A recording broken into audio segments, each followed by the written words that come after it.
네, 나비효과 시간이 돌아왔습니다. 한 주간의 가장 핫한 이슈를 저희가 분석해서 여러분들께 투자 인사이트를 드리는 시간이죠. 오늘 함께 하실 분, 그리고 토토주쇼의 새 식구를 소개해 드리도록 하겠습니다. 우리 매일경제TV의 요정 같은 분이죠. 우리 이혜린 아나운서 소개하겠습니다. 어서 오세요. 네, 안녕하세요. 매일경제TV 아나운서 이혜린입니다. 이렇게 토요일 아침마다 값진 투자 정보 또 즐거운 이야기들 이렇게 나눠드리고 있는데요. 토토주와 함께하게 돼서 저도 나비처럼 날아갈 것 같습니다. 네, 저의 활약 잘 기대해 주시기 바라고요. 그럼 본격적으로 오늘 제가 소개해드릴 이 시장의 핫 이슈 살펴보도록 하겠습니다. 네. 네, 먼저 주제부터 확인해 보겠습니다. 중국이 1월 23일 증시 부양책을 내놨죠. 왜 급하게 경기 부양책을 내놨을까요? 먼저 중국의 상황부터 살펴봐야 됩니다. 먼저 첫 번째는 치솟고 있는 연체율입니다. 여기 보시면 789 예술거리가 나와 있는데요. 한국으로 치면 가로수길입니다.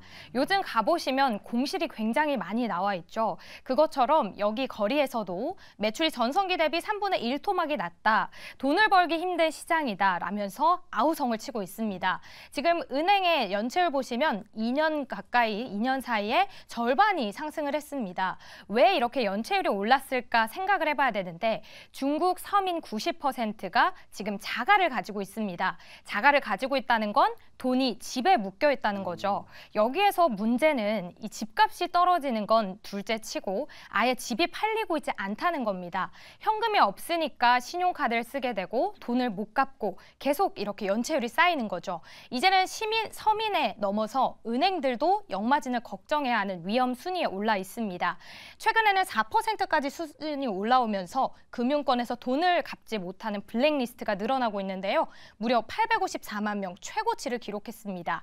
번외로 중국에서는 금융권 블랙리스트들은 기차, 비행기 아예 탈 수가 없다고 합니다. 네, 그리고 두 번째로는 얼어붙은 고용입니다. 한국에서는 백수라고 하죠. 중국말로 탕빙인데요. 대학교를 졸업하고도 이 탕빙을 선택하는 젊은이들이 많아졌고 또 프리랜서를 선호하면서 작년 7월 청년 실업률이 역대 최고 수준을 기록했습니다. 그런데 중국에서 이 수준을 발표하자 돌연 통계 발표를 중단했는데요. 그러다가 올해 1월 7일 14.9% 기존보다 3분의 2 수준으로 줄어든 수치를 발표했습니다. 하지만 외부에서는 이 실업률을 발표하는 기준이 노동기구와 중국이 다르다라고 하면서 과연 이 수치가 맞는 수치인지 조금 갸우뚱하는 부분이 있다고 합니다. 네, 다음으로는 인구수가 감소를 했습니다. 사실 단위가 다르기 때문에 우리나라가 더 시급하긴 한데요. 그래도 중국을 가장 크게 성장하는 기둥이 인구잖아요. 여기 표를 보시면 2년 새 계속 하락을 하고 있습니다. 그렇다면 앞으로는 어떻게 될까 조금 살펴봤더니 신생아 수마저도 1000만 명 선이 붕괴가 됐습니다.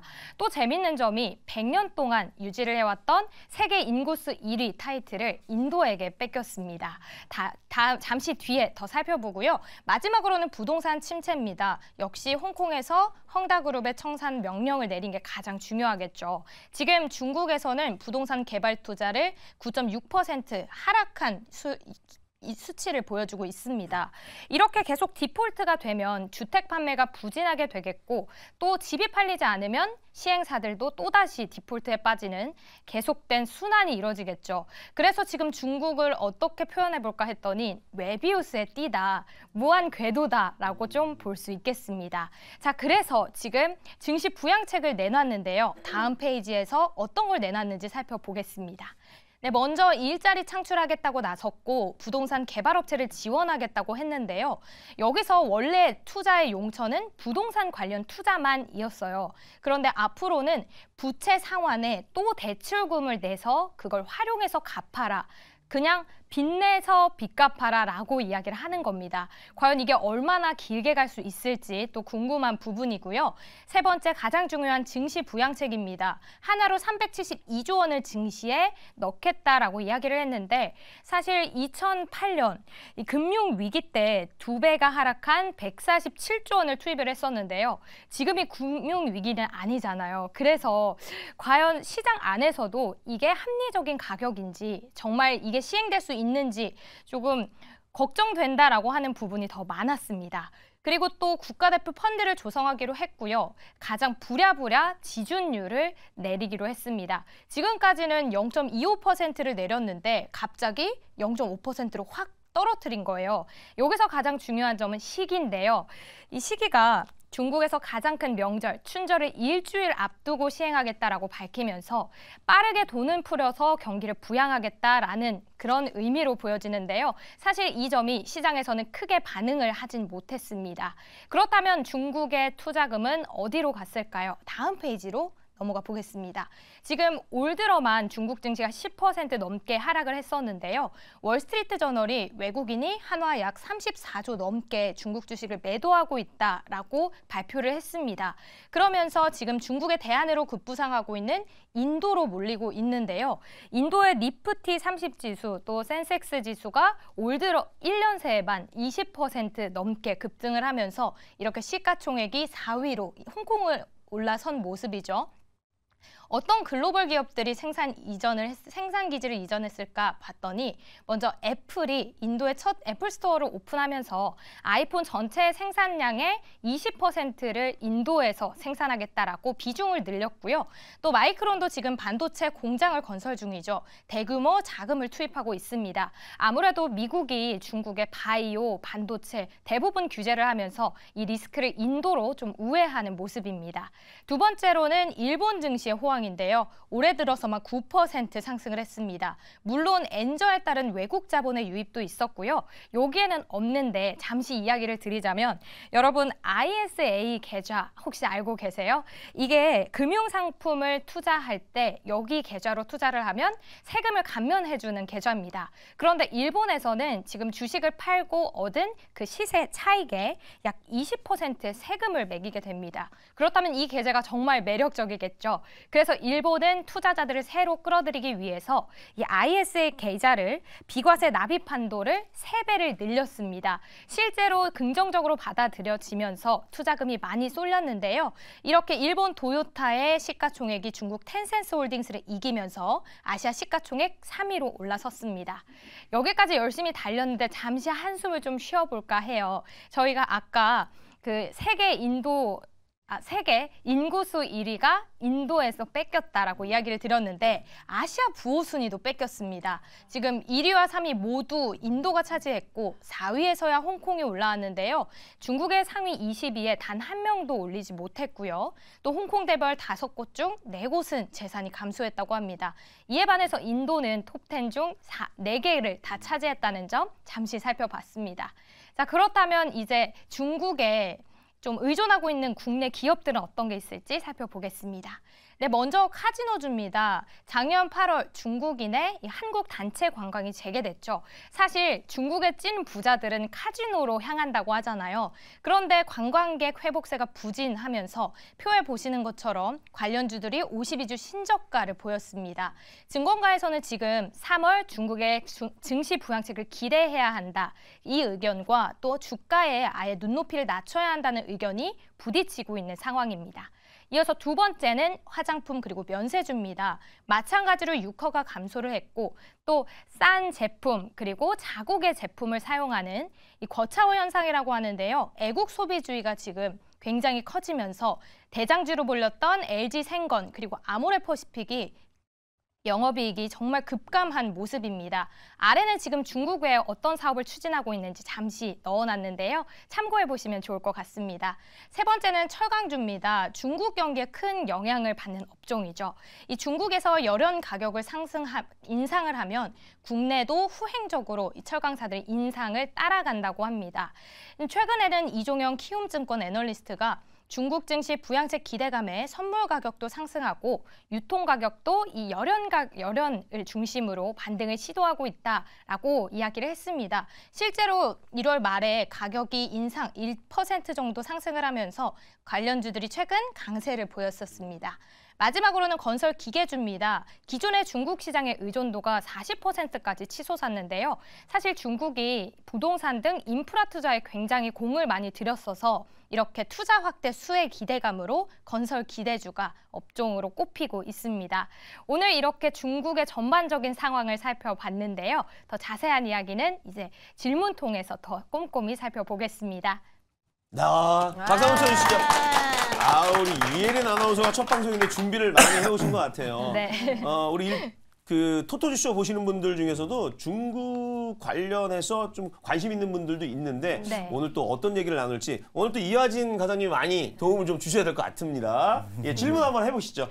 네, 사실 지금 국내 증시가 일본 또 미국에 비해서 좀 힘을 쓰지 못하고 있는데 네. 몇몇 전문가들은 이게 의존도가 높은 기업들의 실적 부진이다 이렇게 이야기를 하더라고요. 우리 이화진 과장님 어떻게 네. 생각하세요? 네, 맞습니다. 이제 아까 앵커님께도 말씀하셨다시피 대부분 사실 작년 한 6월 재작년 10월쯤에 네. 처음으로 이제 일본이 먼저 이제 어떻게 보면은 그런 비자 면제나 이런 이슈가 나오면서 카지노가 먼저 움직였습니다. 뭐 파라다이스가 대표적으로 움직였었는데 물론 작년 한 8월쯤에 뭐 단체 관광이 재개되면서 중국에 대한 기대감이 컸는데 생각보다 이게 굉장히 더딘 거죠. 이건 카지노도 마찬가지였고 사실 이번에 아모레퍼시픽 같은 경우도 화장품은 조금은 저는 놀란 게 2분기, 3분기 때 그래도 바닥을 딛고 올라왔던 거는 그만큼 중국에 대한 매출 익스포저가 굉장히 줄어드는 측면이었는데 오히려 이번 4분기 같은 경우는 이거 생각보다 못 줄인 거죠. 원래 기존에는 LG생활건강 같은 경우는 워낙 이제 중국 쪽 비중이 원래 높았기 때문에 원래 예전에는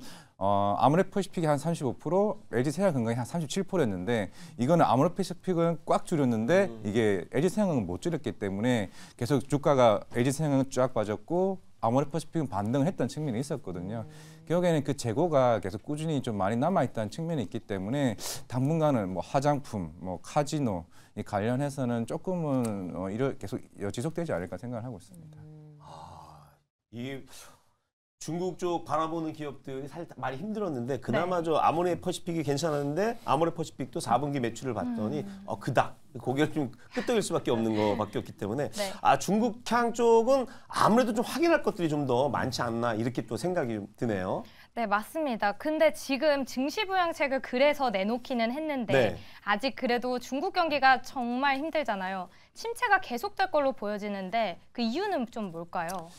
결국에는 사실 미국 같은 경우는 서비스업 지수를 좀 많이 보는 편이고 중국은 이제 제조업 지수를 좀 많이 봐야 되는데 계속 물론 이번에 차이싱 제조업 지수 같은 경우는 물론 50을 넘긴 했지만은 이제 강방 PMI 제조업 지수는 아직도 50 미칩니다. 그러니까 49이기 때문에 50을 기준점으로 했을 때 50 이하로 있으면은 경기 침체 아니면은 이제 52로 가게 되면 경기 확장 이제 국면으로 봐야 되는데 사실 그동안 계속 작년부터 계속 꾸준히 경기 부양책을 했음에도 이게 빨리 시장을 살아나지 못하는 측면이 있는데 결국에는 부동산 경기도 좀 없지 않아 있던 측면이 있고 사실 제일 중요한 건 이게 오랫동안 이게 지속되어 왔던 중국의 문화도 있는 것 같습니다. 뭐 우리나라 기업들도 마찬가지겠지만은 사실 중국에서 사업을 하기 굉장히 힘든 좀 환경이었던 것도 있고 실제적으로 작년부터 계속 외국인이 중국 쪽에 대한 투자가 조금씩 줄어들고 있던 측면이 어떻게 보면 지금 뭐 중국도 마찬가지겠고 항생 지수가 계속 최저가를 찍고 있는 부분이 아닌가 생각하고 있습니다.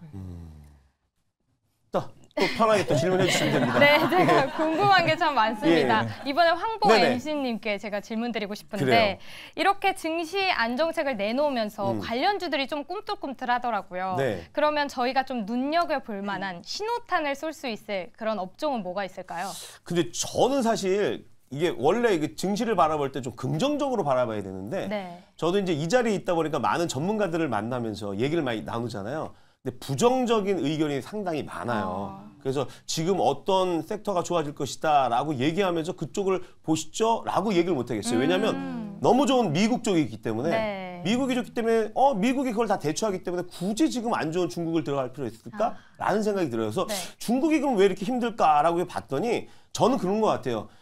일단은 그 중국 국민들이 정부를 신뢰하지 않는 것 같아요. 이게 왜 그러냐면 코로나 팬데믹 기간 동안에 좀 풀어줬으면 좋았는데 네. 규제를 했거든요. 계속 규제하고 억압하다 보니까 그때 너무 힘들었거든요. 근데 이제 와서 작년부터 이제 돈 좀 써요. 예, 쓰세요. 막 이렇게 얘기하는데 믿질 않는 거예요. 정부를. 믿지 않는 거예요. 그러다 보니까 그 중국의 저축률을 살펴보니까 무려 46%예요. 그러니까 돈을 받아서 난 정부 못 믿어. 그냥 난 저금할래. 하다 보니까 내수가 돌지가 않잖아요. 네. 거기다 기업 입장에서도 중국의 정책들을 보면 그닥 믿음이 안 가는 거예요. 왜냐면 아까도 우리 저기 혜린 씨가 얘기했지만 그 작년 7월에 그 청소년 실업률 얘기했을 때 네. 한 14% 정도 21% 정도가 나왔었죠. 맞아요. 그런데 6개월 뒤에 이게 12%가 나왔대.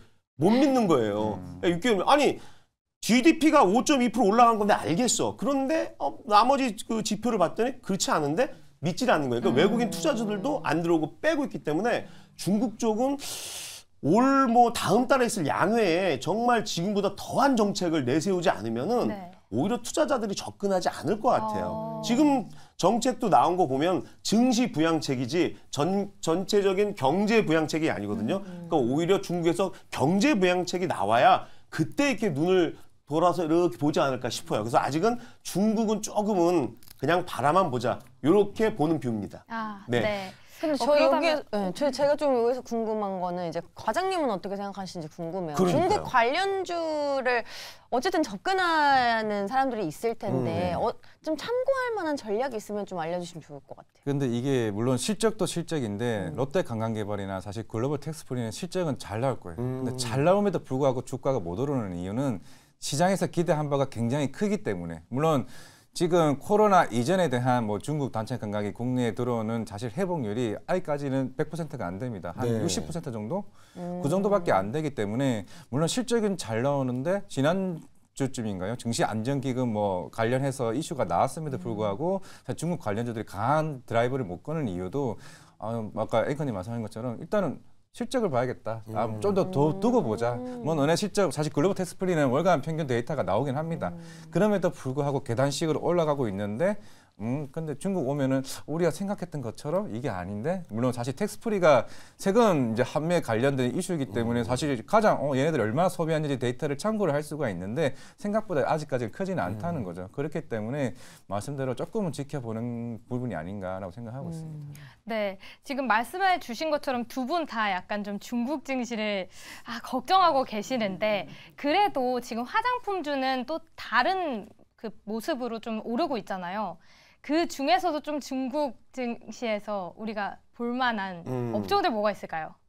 이효진 뽑아주세요. 대표님 어느 게 좋을까요? 저보다 그래도 많이 또 시장을 보셨기 때문에 그나마 이쪽이 좀 좋다라고 생각하시는 섹터나 종목이 있다면 먼저 화장품을 얘기하시면은 네. 기억에는 이게 예전에 아모레퍼시픽이나 LG생활건강의 그 매출이 한 40~50% 급감을 했었는데 그거를 차지한 게 중국의 로컬 브랜드 프로야입니다. 그만큼 사실 뭐 그렇게 프리미엄 이제 브랜드는 아니기 때문에 뭐 이니스프리나 라네즈 같은 경우는 사실 프로아가 그 코로나로 인해 가지고 그만큼 기술력이 굉장히 많이 올라왔기 때문에 결국에는 이제 대형 화장품은 사실 살아남긴 좀 쉽지 않을 것으로 보이고 있고 그나마 최근에 관련해서 뭐 IP밀 SC나 사실 클리오 같은 경우는 사실 발빠르게 일본향 비중 높였고 그다음 동남아 이제는 북미 쪽에 진출하면서 이제 실적이 가감없이 이제 올라가는 측면이 있기 때문에 중저가형이지만은 이 그런 색조 화장품 쪽으로 계속 꾸준히 좋아지고 있기 때문에 이미 작년에 최고가를 찍었고 올해도 충분히 성장할 수 있는 측면이 있기 때문에 화장품도 다 같은 화장품은 아닌 것 같다 생각하고 있습니다. 네, 마지막으로 하나만 더 여쭤볼게요. 지금 시장이 1월까지는 정말 힘들었잖아요. 그래서 개인 투자자들 한숨 푹푹 쉬고 계시는데 2월은 어떻게 좀 잘 보낼 수 있는 전략이 있을까요? 이게 참 재밌는 게 최근에 지금 저 PBR 이슈가 계속 있었던 거고 네. 특히 건설 장비도 아까 아나운서도 얘기하셨는데 지금 굉장히 주가가 많이 빠진 상태이긴 합니다. 사실 중국 쪽도 예전에 뭐 20~30% 비중도 굉장히 컸었던 부분인데 지금은 거의 10%도 안 됩니다. 이미 없는 상황인데 아까 뭐 양에서도 얘기가 나올 수도 있고 충분히 지금 북미 쪽은 워낙 잘 되고 있고 특히 유럽이나 신흥시장 같은 경우 2차 전지나 이런 리튬 가격이 좀 2차적으로 올라간다라고 그러면은 특히 신흥시장 쪽에 이런 광산에 대한 채굴에 대한 이슈가 있을 수 있기 때문에 아까 건설 장비 얘기하셨는데 어제 HD 현대 두산 인프라코어가 자사주 소각을 얘기를 했습니다. 이게 결국에는 2월 달에는 이제 아직 발표하지 않았던 뭐 HD 현대건설기계나 두산 바켓이나 건설 장비 쪽으로는 이런 주주환원 정책의 이슈가 있을 수 있고 그리고 만약에 중국 경기 부양책이 좀 더 강하게 한다라고 하게 되면은 건설 장비는 충분히 저는 이게 주가가 많이 빠진 상태이기 때문에 이미 실적은 어닝 쇼크인 건 이미 시장에서 다 알고 있는 상황이고 오히려 바닥에 대한 시그널이 나올 수 있지 않을까 생각을 하고 있습니다. 이하진 과장님, 저 궁금한 게 있는데요. 네. 우리나라 증시 같은 경우는 지금 잘 가고 있는 미국 증시하고 연동되면 되게 좋을 텐데 안 좋을 때는 꼭 중국하고 비교를 많이 하더라고요. 정말 그래요. 근데 지금 사실 30년 만에 대중국 무역이 적자로 돌아섰거든요. 네. 근데 또 30년 동안 우리나라가 중국을 통해서 얼마나 벌었나 봤더니 한 7천억 정도, 7천억 달러 정도 벌었더라고요.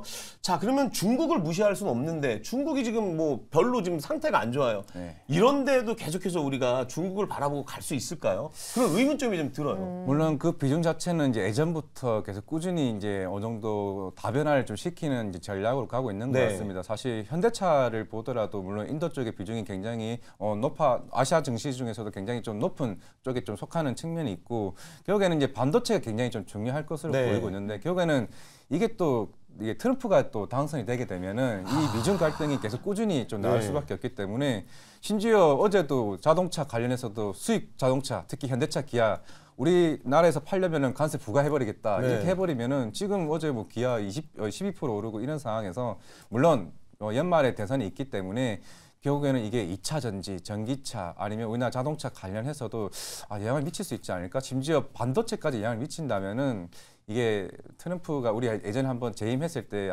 크게 겪은 적이 있기 때문에 네. 조금 유의할 필요는 있지 않을까 생각하고 있습니다. 그래요.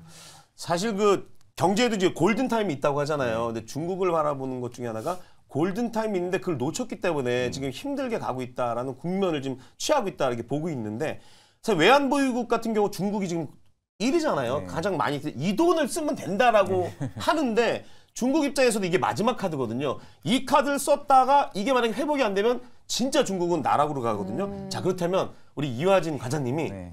시진핑이 된 거예요. 네? 그래갖고 자, 이제 내가 3월 양회가 왔어. 네. 양회에 중국이 어떤 정책을 펼쳐야 중국도 살아나고, 또 우리가 또 옆에 붙어 있잖아요. 대중무역이 되게 제일 큰 나라인데 우리도 되게 중요하거든요. 중국이 어떤 정책을 펴야 우리가 그때 우리도 좀 살아나고 중국도 좋아질까요? 결국 세금이나 이런 규제를 푸는 게 좀 중요하지 않을까 세금이나 생각을 하고 규제. 있습니다. 워낙 이제 중국 시장이 큰 건 아니지만은 사실 그거를 이용하는 역할도 충분히 있었다고 네. 생각을 하고 있고, 너네는 우리나라에서 번 거에 대해서 세금을 굉장히 좀 많이 내는 나라이기 때문에, 그렇다면은 만약에 양해에서 특히 외국인 투자자들이 얼마만큼 매력을 느낄 수 있느냐가 좀 중요할 것으로 보이고 있는데, 뭐 한 예로 최근에 게임 관련 이슈도 최근에 그 초안 관련 삭제하면서 네. 어느 정도 규제를 풀어주고 있잖아요. 맞아. 사실 그 나라가 중국 게임 사업도 굉장히 큰 건 우리는 알고는 있지만은, 막상 가게 되면은 이게 규제가 너무 크고, 올해 너네 외자판호 이거 발급해줄게. 그러면 그때 돼야 진출할 수 있는 부분이 네. 있기 때문에, 그런 부분을 하나 둘씩 규제를 없애주고 세금을 없애준다라고 하게 되면은 조금은 나아지지 않을까 생각을 하고 있습니다. 그렇군요. 역시 규제를 좀 풀어주고 세금 관련해서 해줘야 이제 올라간다 이렇게 말씀해 주셨습니다. 오늘 진짜 함께 해주셨어요. 이혜린 아나운서. 오늘 어떠셨어요? 첫 방송. 너무 떨려가지고 제가 예. 말을 좀 횡설수설한 것 같은데. 아니에요. 네, 다음 시간에는 예. 더 재밌게 준비를 한번 해보도록 하겠습니다. 그래요? 네. 그럼 이제 이따가 남아서 저하고 이렇게 사인 주는 거를 같이 하면 다음번에 질문 오가는 거 잘 될 것 같아요. 예. 네. 자, 우리 이혜린 아나운서는 가시면 안 됩니다. 네. 2부에서의 우문현답 시간 준비되어 있거든요. 거기서 네. 함께 해주셔야 됩니다. 네, 예. 좋습니다. 자, 오늘 수고해 주신 이혜린 아나운서 박수로 보내드리겠습니다. 고맙습니다.